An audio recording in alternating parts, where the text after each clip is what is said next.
ঢাকা সিটির মেয়র মরহুম সাদেক হোসেন খোকা, উনি একজন সম্মানী ব্যক্তি।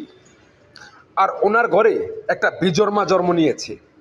আর যেই বিজর্মার মুখের বুলি, তার বাবা নাকি একজন বীর মুক্তিযোদ্ধা। আর সে নাকি একজন বীর মুক্তিযোদ্ধার সন্তান। আর একজন বীর মুক্তিযোদ্ধার সন্তান হওয়ার পরে যখন সে বলে যে আমরা 5ই আগস্টের পর বাংলাদেশ নামক একটা দেশ পেয়েছি, তার আগে এই বিজর্মার বাচ্চা, এই কুলাঙ্গারের বাচ্চা কোথায় ছিল, কোন দেশে জন্মগ্রহণ করেছে, প্রশ্নটা এই কুলাঙ্গারের বাচ্চার কাছে। আসুন আমরা তার একটু কথা শুনি।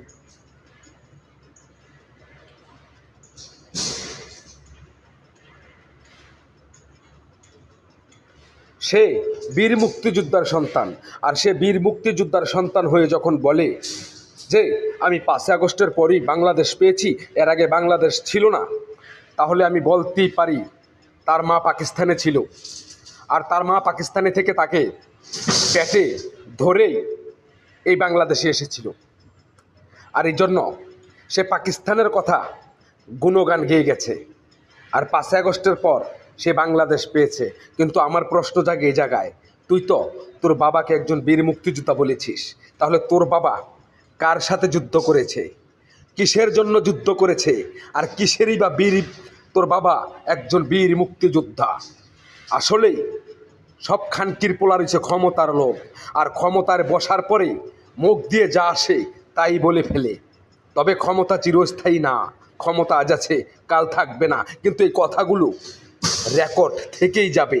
আর সেদিন এই তোর মতন কুলাঙ্গার ইসরাক একজন রিক্সাওয়ালাও তোকে জোতাপিটা করবে। কারণ তুই অবমাননা করেছিস মুক্তিযুদ্ধকে, তুই অবমাননা করেছিস তোকে যে জন্ম দিয়েছে সাদেক হোসেন খোকাকে। কারণ সাদেক হোসেন খোকাও আর যদি জীবিত থাকতো, তোর এই কথা শুনে আবার নতুন করে স্ট্রোক করে সে মারা যেত। আমরা আরেকটু শুনি, আসেন।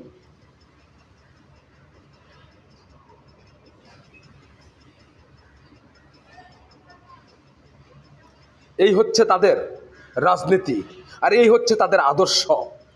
তার বাবা বীর মুক্তিযোদ্ধা, আর সে 5ই আগস্টের পর নতুন বাংলাদেশ পেয়েছে, আগে বাংলাদেশ ছিল না। তাহলে আমি বলতেই পারি তোর জন্মটা সাদেক হোসেন খোকার উরুষজাত কিংবা মাথার মস্তিষ্কে থাকা সেই এক বিন্দু পানি থেকে না।